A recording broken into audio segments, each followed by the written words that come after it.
रायगड महाराष्ट्रासह देश विदेशातील ताज्या बातम्या पाहण्यासाठी मॅक्स इंडिया लाईव्ह चॅनलला सबस्क्राइब करा आणि बेल आयकॉन दाबायला विसरू नका।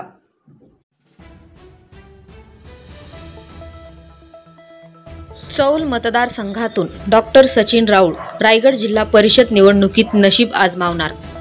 जनतेतून डॉक्टर सचिन राऊळ यांच्या नावाला पसंती। वरिष्ठांनी संधी दिल्यास जिंकून येऊन जनतेला योग्य न्याय देणार। जनहितार्थ प्रश्नावरील अनेक लढे व आंदोलनात सहभागी। पाणी, रस्ते, शिक्षण, आरोग्य, रोजगार, पर्यटनाला चालना देणार। पर्यटन विकास, पर्यटनावर आधारित रोजगाराला चालना देणार। नव्या प्रकल्पात स्थानिकांना रोजगाराच्या संधी उपलब्ध करून देण्याचा डॉक्टर सचिन राऊळ यांचा निर्धार। रायगड जिल्हा परिषदेच्या निवडणुकीची रणधुमाळी सुरू होते। रायगड जिल्ह्यातील सर्वच राजकीय पक्षाचे नेते कार्यकर्ते जिल्हा परिषद निवडणुकीच्या पार्श्वभूमीवर मोर्चे बांधणी करतायत। रायगडात शिंदे शिवसेनेने जिल्हा परिषदेवर निर्विवाद भगवा फडकविण्याचा निर्धार केलाय। अशातच अलिबागच्या नागाव येथील सामाजिक, शैक्षणिक, कला, क्रीडा, उद्योग, व्यवसाय व सेवाभावी क्षेत्रात अग्रेसर असलेले तरुण तडफदार, उच्च शिक्षित व कार्यकुशल सक्षम युवा नेतृत्व डॉक्टर सचिन राऊळ चौल मतदारसंघात आपले नशीब आजमावू पाहत आहेत। जनहितार्थ प्रश्नावरील अनेक लढे व आंदोलनात सहभागी होऊन त्यांनी अनेक प्रश्नांची सोडवणूक केली, तर आज घडीला समुद्र किनारा सुशोभीकरण व विकासासाठी निधी उपलब्ध करून घेण्यास महत्त्वाची भूमिका बजावली। नव्या प्रकल्पात स्थानिकांना रोजगाराच्या संधी उपलब्ध करून देण्याचा त्यांचा निर्धार आहे। सत्तेतून विकास व जनतेचे प्रश्न सोडवणे शक्य होते, म्हणून सकारात्मक राजकारणासाठी निवडणूक लढविण्याची इच्छा त्यांनी व्यक्त केली आहे। जनतेतून त्यांच्या नावाला पसंती व पाठिंबा असल्याने वरिष्ठांनी उमेदवारी दिल्यास आपण जिंकून येऊ, जनतेची अविरत व अखंडपणे सेवा करू, अशी ग्वाही डॉक्टर राऊळ यांनी दिली।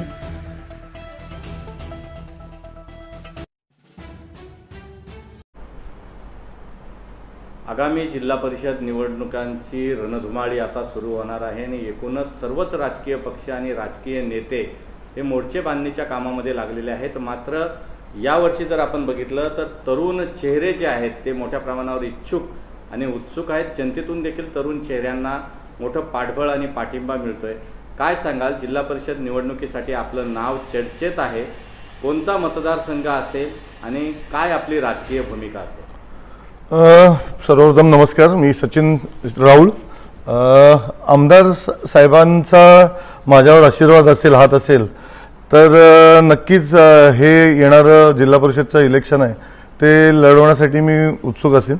आणि लोकांकडनंच येत आहे की सचिन तू यावेळी इलेक्शनसाठी तयारी कर, उभा राहा, कारण तुझ्यासारखा सुशिक्षित मुलगा या क्षेत्रात यायला पाहिजे, असं सर्वसामान्य जनतेचं पण मागणी आहे। त्यामुळे मी पण आता आमदार साहेबांच्या आशीर्वादापुढे चाललो आहे की त्यांनी आशीर्वाद मला द्यावा आणि मला हे लढण्यास मौका मिळावा, यासाठी मी पण आता प्रयत्न करतोय। जर आपण पाहिलं तर महायुतीमध्ये सत्तेतला जो पक्ष आहे तो बाळासाहेबांची शिवसेना, अर्थातच शिंदेची शिवसेना जी आहे त्या शिवसेनेमध्ये आपण आहात आणि या मतदारसंघाचे आमदार देखील महेंद्र दळवी आहेत किंवा मंत्री देखील भरत गोगावलेंच्या रूपाने आहेत। कशा पद्धतीनं विकासाला चालना या ठिकाणी मिळते?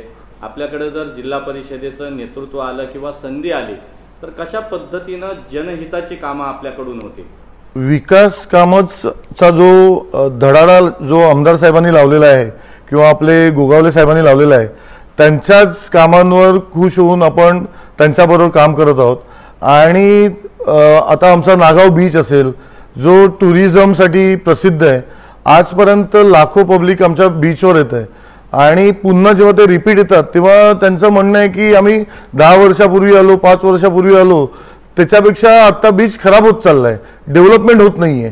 तर ह्या सगळ्या गोष्टी आम्ही आमदार साहेबांना सांगितल्या आणि आमदार साहेबांच्या माध्यमातून आपल्याला नागाव बीच डेव्हलपमेंटसाठी पण काही फंड्स वगैरे ते अरेंज करून देत आहेत आणि विकास कामांना आपण सुरुवात करतोय। आपल्या मतदारसंघामध्ये जर पाहिलं तर विस्तृत असा समुद्र किनारा आहे आणि पर्यटनाच्या दृष्टीने रोजगार निर्मिती असेल किंवा इतर पर्यटन वाढीसाठी जिल्हा परिषद सदस्य म्हणून काय भूमिका घेतली पाहिजे आणि भविष्याच्या काळात ही संधी आपणास मिळाली तर कशा पद्धतीचं या ठिकाणी बदल घडवून आणण्यासाठी आपलं पाऊल असेल? आमचा संपूर्ण गावच हा टुरिझमवर अवलंबून आहे। आमच्या म्हणजे पोटाचा प्रश्न हे टुरिझमच सोडवत आहे आणि टुरिस्ट जर आपल्याकडे आलेच नाही तर आमचा उत्पन्नाचा सोर्सच बंद होईल.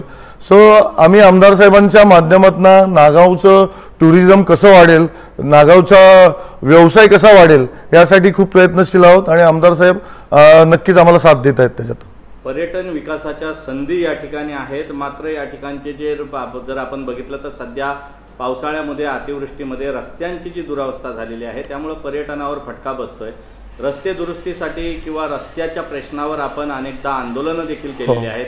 भविष्याच्या काळामध्ये काय भूमिका आपली असणार आहे? नक्कीच. आता आमचा जो विभाग आहे नागाव चौल, त्याच्यामध्ये गेली कित्येक वर्ष चौल आग्रावचा रोड असेल हा झालेला नाही किंवा झाला तो 1 वर्ष पण टिकलेला नाहीये. तर पुन्हा एकदा तेच सांगेन की आमदार साहेबांच्या माध्यमातून त्या रोडचं पण आपण सिमेंट कॉन्क्रिटीकरण करण्याचं मंजुरी झालेली आहे. पण पाऊस अजून थांबत नाहीये, कारण सिमेंट कॉन्क्रिटीकरण करण्यासाठी जे त्याला जोड रस्ते आहेत किंवा कॉन्क्रिटीकरण केल्यानंतर लगेचच त्या रोडवरनं जाता येणार नाहीये. त्यामुळे आजूबाजूचे जाण्या येण्यासाठी रोड त्यातला पाणीचा निचरा व्हायला पाहिजे आणि मोकळे असायला पाहिजे, तेव्हा लगेचच चौल आग्राव रस्त्याचं पण काम चालू होणार आहे. आणि असे बरेचसे रस्ते आहेत, इंटरनल रस्ते आहेत, ते पण आमदार साहेबांच्या माध्यमातून आपण घेतलेले आहेत. जिल्हा परिषद अर्थातच मिनी मंत्रालय म्हणून ओळखले जाते. कोट्यावधीचा बजेट या ठिकाणी असतो, अर्थसंकल्प देखील तगडा असतो. अशा परिस्थितीमध्ये जिल्हा परिषदेमध्ये जर सदस्य म्हणून संधी मिळाली तर जनतेचे कोणते प्रमुख प्रश्न असतील, मूलभूत प्रश्न असतील जे आपल्या पहिल्यांदा सोडवण्यासाठी आपण त्याला प्राधान्य द्या? नक्कीच आमचा पाणी हा प्रश्न खूप मोठा आहे.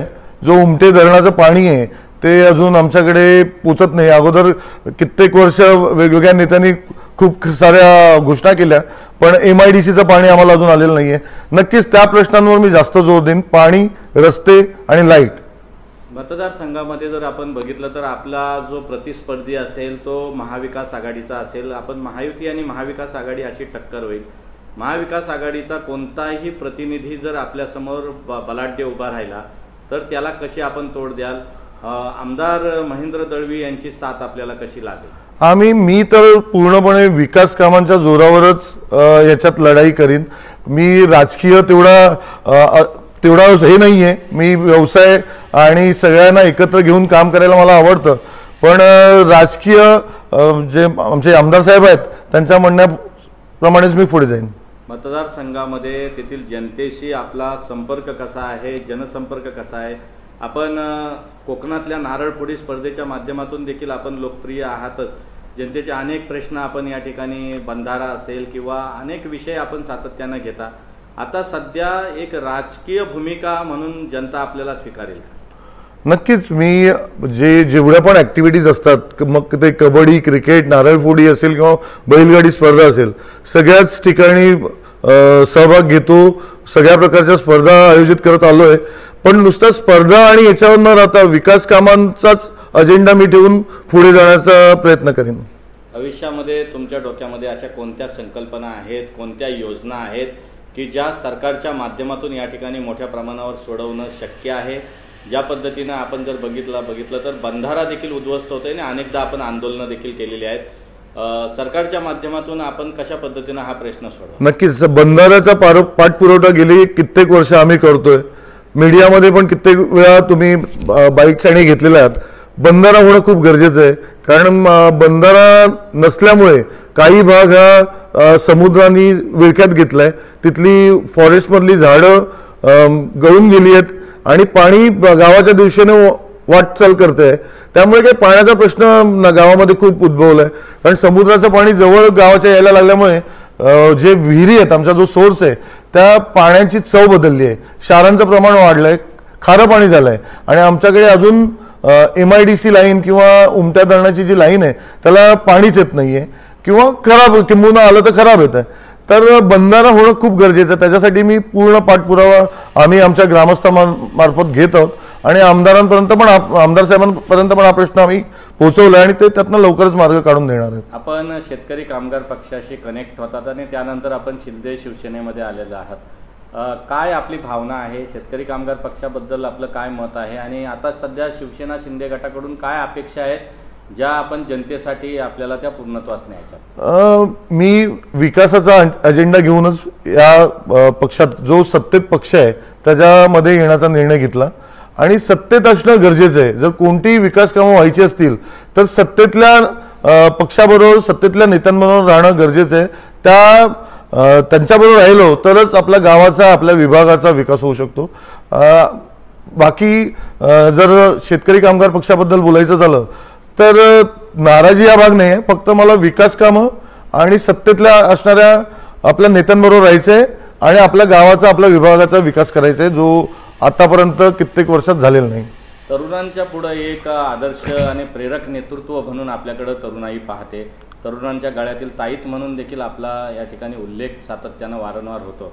तरुणाईसाठी क्रीडा असतील किंवा रोजगार निर्मिती असेल, अनेक प्रकल्प या ठिकाणी नव्यानं उभारू पाहत आहेत. रोजगार निर्मितीसाठी आपले काय प्रयत्न असतील आणि काय दृष्टिकोन आपला आहे? नक्कीच आताचा तरुण जो आहे तो आमच्याकडे व्यवसायाला खूप स्कोप आहे, पण कुठेतरी ते थोडे कमी जास्त पडत आहेत. त्यांना आपण मार्ग जेवढे तरुण आपल्याबरोबर येतील त्यांना आपल्याबरोबर आपल्या सगळ्या या विकास कामात कसं घेता येईल त्यासाठी प्रयत्न करतो. आता 2-3 नवीन प्रोजेक्ट जसे गेल कंपनी असेल, आरसेप कंपनी आहे, त्यांच्यामध्ये पण नवीन आता त्याच्यामध्ये प्रोजेक्ट येतात. तिथे पण भरती आहे. त्याच्यासाठी पण आपण साहेबांच्या माध्यमातून नवीन मुलांना रोजगार प्राप्त कसे होतील त्यासाठी प्रयत्न करतो.